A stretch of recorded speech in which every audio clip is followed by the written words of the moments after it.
एक शख्स की बीवी ने अपने शौहर से तलाक ले ली थी और अपनी बेटी लेकर घर आ गई थी। शौहर ने बहुत जोर लगाया कि उसे बेटी मिल जाए, लेकिन उसका बहनोई रास्ते की दीवार बन गया। दुश्मनी और खतरनाक दुश्मनी की बुनियाद पड़ गई, लेकिन साले बहनोई ने एक दूसरे पर जाहिर नहीं किया। मैं हूं पारस मसरूर और आप देख रहे हैं कोई देखे न देखे, शब्बीर तो देखेगा। दरवाजे पर दस्तक हुई तो रुखसाना के बाप ने दरवाजा खोला। सामने उसका साला असलम खड़ा था। अब ये इस वक्त कौन आ गया? अरे असलम, तुम? वालेकुम अस्सलाम। आओ आओ। रुखसाना, देखो मामू आया है। जी अबू आई। बहन की तबीयत का सुना तो सोचा मिलने चला हूँ। हाँ हाँ, आओ अंदर तो आओ। बस भाई क्या बताऊँ, एक तुम्हारी बहन ही कुछ ठीक थी, उसे भी फालिज हो गया, चलने फिरने से भी माजूर हो गई है वो। जाओ देखो, मिल लो जाके उससे। हाँ मिल लेता हूँ। रुखसाना। जी अबू। सलाम मामू। वालेकुम अस्सलाम। कैसी हो? कहाँ आई हुई हो? जी बस जब से अम्मी की तबीयत खराब है तो आना जाना लगा ही रहता है। अब बच्चे कहाँ हैं तुम्हारे? सांस के पास छोड़ कर आई हूँ। अच्छा। आपके लिए चाय बना दूँ? चाय पियेंगे? अरे भाई तेरी माँ से तो मिल लो, चाय भी पी लेंगे। ठीक है, बना दो, चाय बना दो, मैं मिल लेता हूँ। हाँ। अरे बहन, ये क्या हाल बना लिया है तुमने अपना? अरे बस भाई अचानक।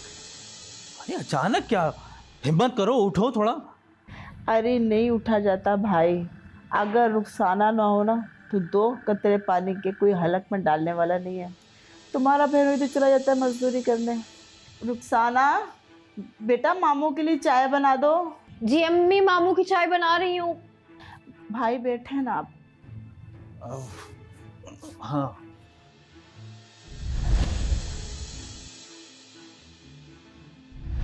बाजी, जब भी रुखसाना को देखता हूँ ना तो मुझे मेरी बेटी याद आती है। 10 साल हो गए उससे मिले हुए। भाई क्या कर सकते हैं, भाभी ने अदालत के जरिए बेटी ली है। अरे मैं कब कह रहा हूँ उसे हमेशा अपने पास रखने के लिए? अरे कम से कम थोड़ी देर के लिए तो मिलने दिया करे।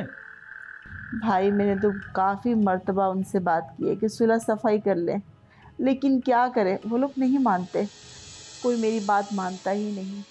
रुखसाना बेटा। जी अम्मी, बस मामू के लिए चाय बना रही थी। मामू आपकी चाय। अरे कहाँ जा रही हो बेटा? बैठो बैठो, तुमसे बात करनी है।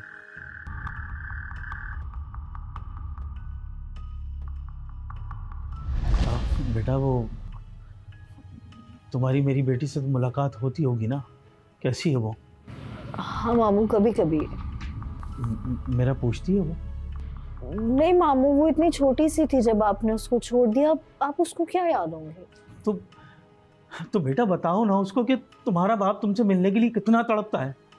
मामू देखिए, मुमानी ने सख्ती से मना किया है उससे आपके बारे में कोई भी जिक्र करने से, इसलिए हम आपके बारे में उससे कोई जिक्र नहीं करते। छोड़ो बेटा उनको, क्या करूं उनकी बातें। मैं अगर कुछ बोलूंगा ना तो तुम लोग बुरा मान जाओगे। ये सब किया धरा ना तुम्हारे बाप का है। भाई अब इन्होंने क्या किया है, इनके मुतालिक तो ना कहें कुछ भी। रुखसाना बेटा, मेरे पाँव का तकिया सही कर दो। मामू आपके लिए भी बिस्तर लगा देती हूँ, सो जाएं, आप थक गए होंगे, थोड़ा सा सुकून करें। बेटा अब जिंदगी में आराम रहा नहीं है, बस एक इल्तिजा है तुम लोगों से, हाथ जोड़ के बस इतना कहता हूँ कि मेरी बेटी से मेरी मुलाकात करवा दो। खुदा मुझे मेरी बेटी से मिलवा दो।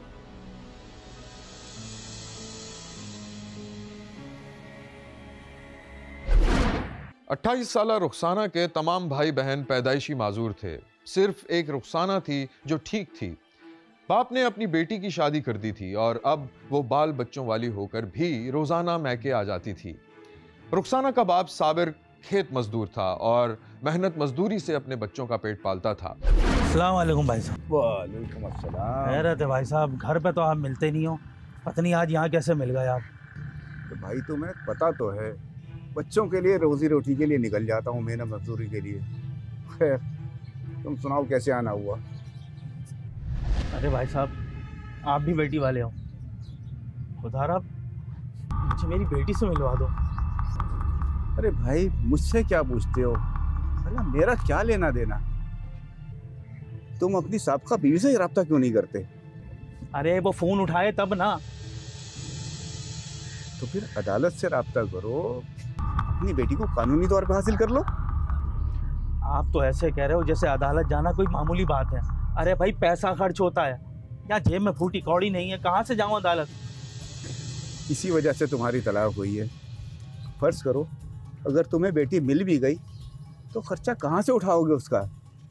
कैसे गुजारा करोगे?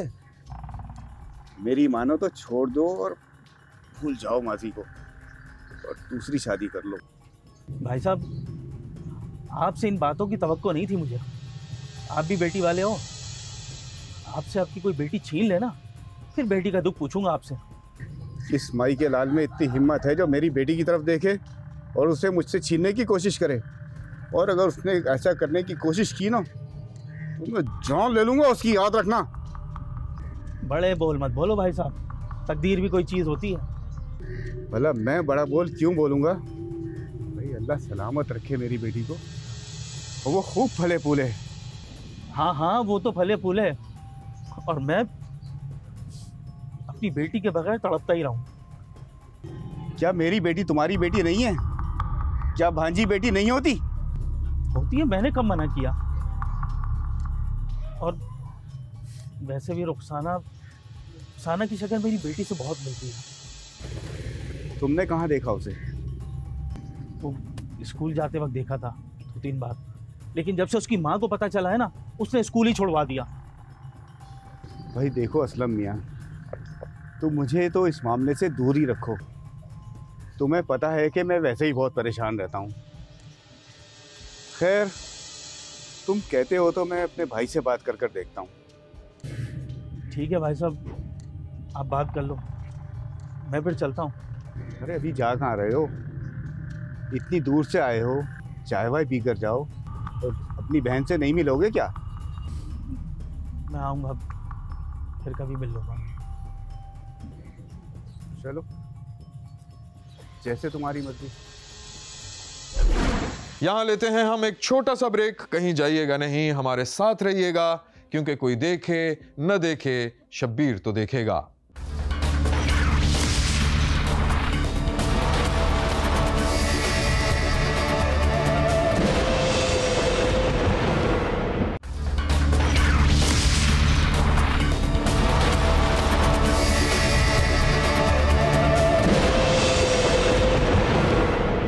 रुखसाना मामू की वजह से परेशान थी, क्योंकि रुखसाना का मामू अपने बहनोई ही को अपनी तबाही का जिम्मेदार समझता था।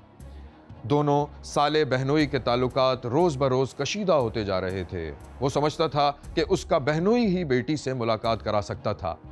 इस मसले पर दोनों के दरमियान तल्ख कलामी मामूल बन गई थी। शब्बीर ने देखा कि रुखसाना झुककर मामू के लिए खाना रख रही थी और मामू नजर बचाकर अपनी भांजी को घूर रहा था। फिर वो कहीं ख्यालों में खो गया।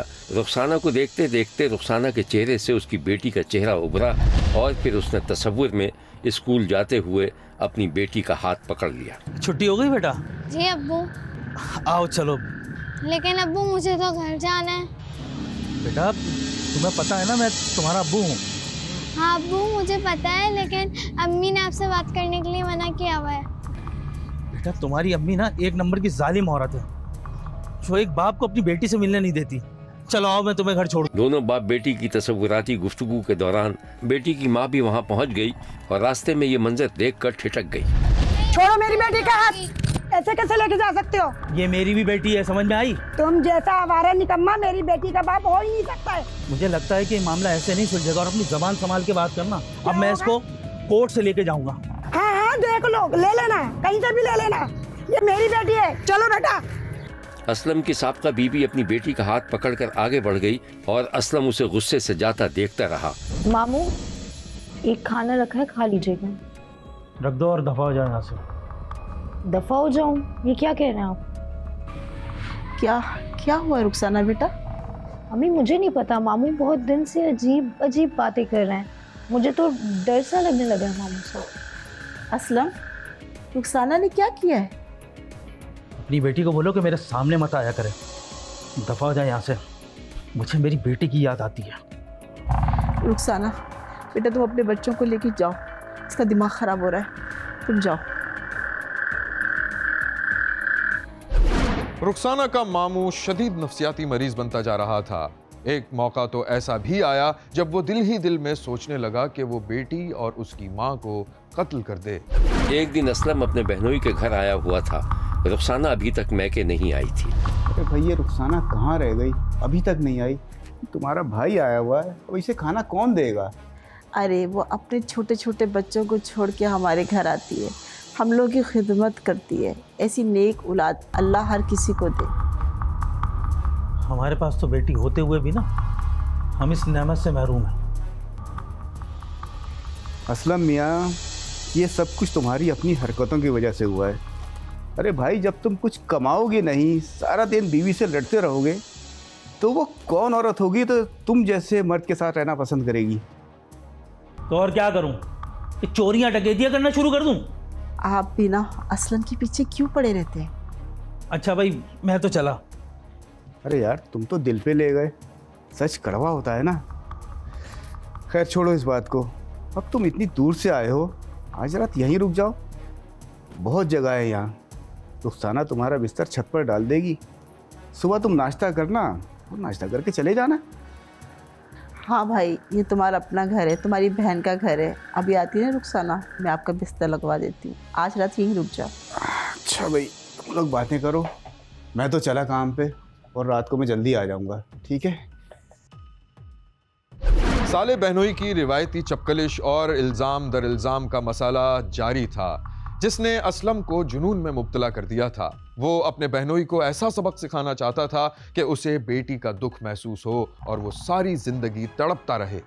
शब्बीर ने देखा कि सुबह के वक्त रुखसाना बावर्ची खाने में मामू के लिए नाश्ता तैयार कर रही थी और खिड़की से गर्दन निकालकर अपने मामू को आवाज़ भी दे रही थी, जो छत पर सो रहा था। मामू उठ जाए, आपके लिए नाश्ता बना दिए। उधर शब्बीर ने देखा कि छत पर असलम भांजी की आवाज़ सुनकर उठ बैठा। उठते ही उसने तकिए के नीचे हाथ डाला और बहुत बेचैनी से कोई चीज़ टटोलने लगा। ये एक पिस्तौल था जिसे उसने अपने कपड़ों में छुपा लिया। शब्बीर ने देखा कि रुखसाना हाथ में नाश्ते की ट्रे लिए सीढ़ियाँ चढ़ रही थी।